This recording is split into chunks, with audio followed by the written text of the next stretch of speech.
BRO भारतीय सेना का अहम हिस्सा है, जिसके जरिए भारतीय सेना दुश्मन देशों को सबक सिखाने के लिए दिन रात तैयार रहती है।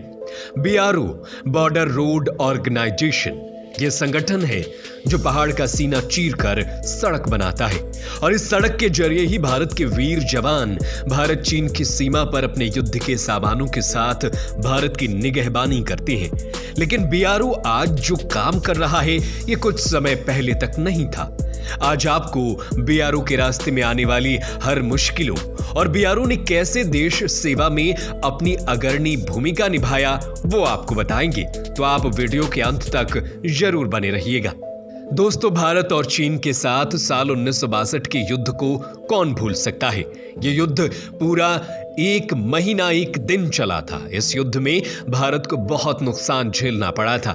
भारत को कई टेरिटरी को खोना पड़ा। इसके साथ ही भारत पर एक साइकोलॉजिकल इंपैक्ट भी आ गया था। इस वजह से भारत को लगने लगा था कि चीन एक बहुत ही शक्तिशाली पड़ोसी है जिसको हराना मुश्किल होगा और भविष्य में चीन के साथ किसी भी तरीके से युद्ध से बचना चाहिए।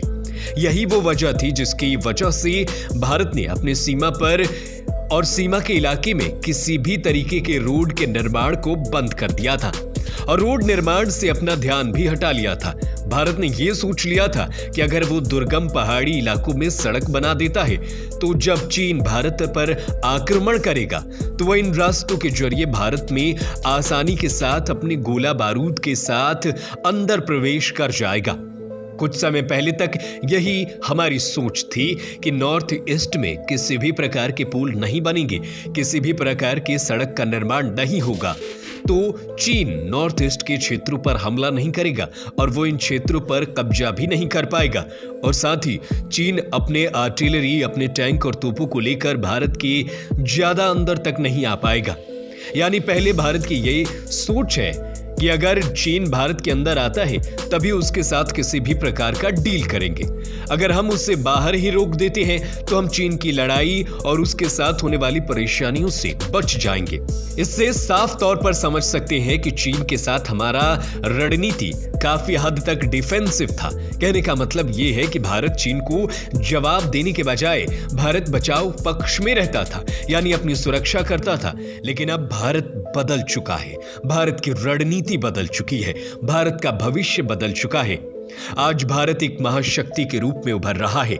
आज भारत अपने दुश्मन से बचाव के पक्ष के बारे में नहीं सोचता है। आज भारत अपने दुश्मन के घर में घुसकर उसको उसकी भाषा में जवाब देना जानता है। लेकिन सवाल आता है कि आखिर भारत में अपने अतीत में ऐसा कदम क्यों उठाना पड़ा। सवाल यह भी है कि भारत पहले अपने बचाव के बारे में सबसे ज्यादा क्यों सोचता था, अपने दुश्मन को क्यों जवाब देने से भारत हिचकता था। इन सवालों के कई कारण हैं जिसकी वजह से भारत चीन समेत कई देशों से अपने बचाव के पक्ष में रहता था। इन सवालों का जवाब हम आपको इस वीडियो में विस्तार से देने वाले हैं। तो आप सभी तो जानते हैं कि चीन की अर्थव्यवस्था बड़ी तेजी से आगे बढ़ रही है और चीन बड़ी चालाकी के साथ अपने बॉर्डर वाले क्षेत्रों में सड़क निर्माण करने लगा है। वहीं भारत की अर्थव्यवस्था की बात करें तो ये साल 1991 तक संघर्ष कर रही थी और साल 1991 से टर्निंग पॉइंट आता है और भारत की अर्थव्यवस्था आगे बढ़नी शुरू करती है। साल 1991 में हमारे वित्त मंत्री थे डॉक्टर मनमोहन सिंह। उनके ही जादुई सोच के कारण और फैसलों के कारण हमारी अर्थव्यवस्था में नई जान आई। इसके बाद भारत साल 1997 के बाद से लगातार अपनी रणनीति पर ध्यान देना शुरू करता है, क्योंकि दूसरी ओर चीन अक्साई चीन में काफी ज्यादा सड़कों का निर्माण कर चुका था और इस निर्माण से भारत को हद तक खतरा भी था, क्योंकि चीन के तिब्बत में मौजूद लाखों चीनी सैनिक इन सड़क के रास्ते अक्साई चीन के रास्ते भारत में प्रवेश कर सकते थे और चीन भारत पर एक एडवांस अटैक कर सकता था। 1998 में दुनिया भर के कई रणनीतिकारों ने चीन के इस सड़क वाले रणनीति का खुलासा किया। इसके साथ ही उसी समय चीन के स्ट्रिंग और पल्स का खुलासा हुआ, जिसके जरिए धूर्त चीन भारत को समंदर में भी घेरने की कोशिश कर रहा था। साल 1999 में कमिटी ऑन सिक्योरिटी यानी CCN ने भारतीय सीमा के पास कई सारे प्रोजेक्ट को एक साथ मंजूरी दे दी और CGS यानी चाइना स्ट्रैटेजिक ग्रुप को यह जिम्मेदारी दी गई कि भारत और चाइना के ऐसे लोकेशन पर सड़क बनाने की प्रक्रिया को आगे बढ़ाने की कोशिश की जाए जहां से हमारे सैन्य बल काफी आसानी से चीन में प्रवेश कर सके और जरूरत पड़ने पर आर्टिलरी को लेकर बॉर्डर पर जा सके। साल 1999 में ही CGS ने सरकार को रिपोर्ट सौंपा और इस रिपोर्ट में 73 जगहों को चिन्हित किया गया जिसके जरिए हम भारत चीन सीमा पर अपनी सोच और साजो सामानों के साथ बड़ी आसानी से पहुंच सकते थे। और साल 2022 आते आते ये खबर आ रही है कि भारत ने 2022 तक भारत की BRO यानी बॉर्डर रोड ऑर्गेनाइजेशन ने 55,000 किलोमीटर से अधिक सड़कों का निर्माण कर लिया था। 450 से अधिक स्थायी पुलों की कुल लंबाई 44,000 मीटर से अधिक थी और रणनीतिक स्थानों जिसमें 19 हवाई क्षेत्र भी थे। BRO ने इन सभी इलाकों में बुनियादी ढांचे को बनाए रखने का काम भी दे दिया गया और BRO ने इसे बखूबी अंजाम भी दिया।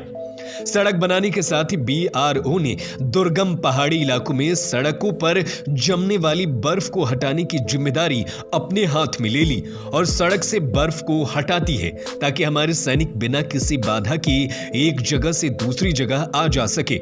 BRO भारत चीन सीमा सड़कों के निर्माण में महत्वपूर्ण भूमिका निभाता है।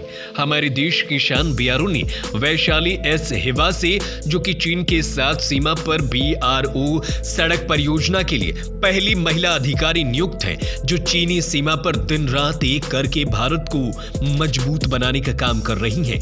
साथ ही BRO ने उमलिंगला में सबसे अधिक ऊंचाई वाली सड़क के लिए नवंबर 2021 में गिनीज वर्ल्ड रिकॉर्ड भी बना दिया।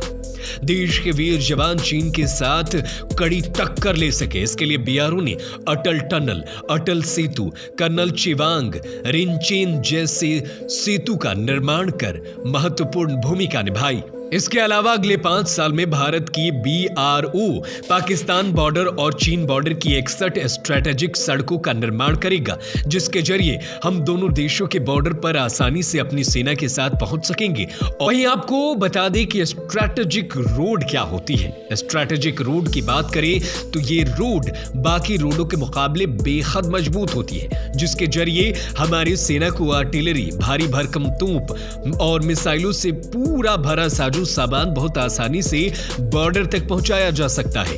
आने वाले 5 सालों में तो बॉर्डर के आसपास 272 सड़कों का निर्माण कर लिया जाएगा जिसमें 61 सड़कें स्ट्रैटेजिक सड़कें होंगे जो खासकर हमारी सेना को ध्यान में रखकर बनाया जाएगा।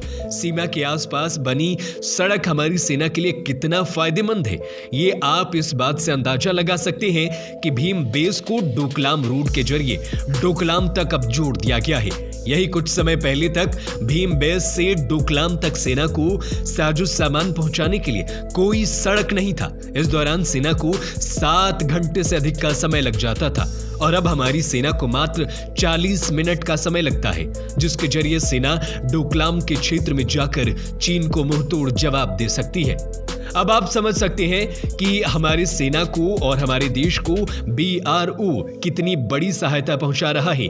1962 में चीन के साथ हम युद्ध हार गए थे और उसमें एक बड़ी वजह यह भी थी कि हमारे भारत और चीन की सीमा पर कोई इंफ्रास्ट्रक्चर का विकास नहीं हुआ था, सड़कों का नेटवर्क नहीं था ताकि हम अपनी सेना के जवानों को और उनके लिए खाने पीने की चीजों को आसानी से पहुंचा सके। अब ये वो भारत नहीं है।